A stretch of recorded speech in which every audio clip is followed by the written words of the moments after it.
Il y avait un pauvre qui gagnait sa subsistance en creusant de l'argile qu'il vendait.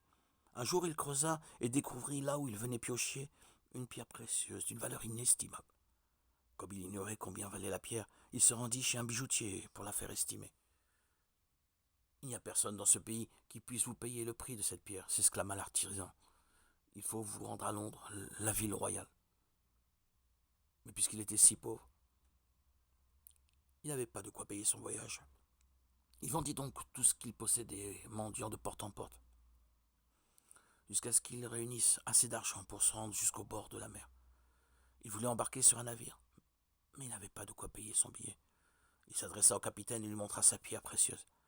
Celui-ci l'invita immédiatement à monter à bord. Tu es un homme d'une grande prudence, lui dit le capitaine, en le comblant d'honneur. Une cabine de première classe lui fut offerte avec tout le confort digne d'un millionnaire. La cabine qu'il occupait avait une lucarne qui donnait sur la mer.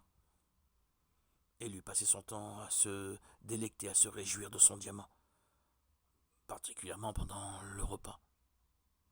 La joie du cœur favorise la bonne digestion. Au cours d'un repas, il posa le diamant devant lui, sur la table, puis après s'être repu, il s'endormit.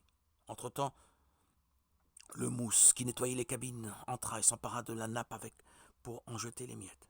Il ne remarqua pas le diamant et secoua le tout par-dessus bord. Lorsqu'il se réveilla, notre ami comprit ce qui s'était passé. Il eut un tel chagrin qu'il faillit en perdre la raison. Que faire? Le capitaine l'aurait bien tué pour le prix de son billet. Il décida donc d'avoir l'air content, comme s'il ignorait ce qui s'était passé. Le capitaine avait l'habitude de bavarder avec lui quelques heures chaque jour. Ce jour-là, il vint comme à l'accoutumée. Notre ami imitait si bien l'air joyeux que le capitaine ne ressentit aucune différence. Je sais bien, confia le capitaine à notre ami, que tu es un homme droit et avisé. Or, j'ai acheté du blé en très grande quantité pour le revendre à Londres, où je pourrais réaliser un immense bénéfice.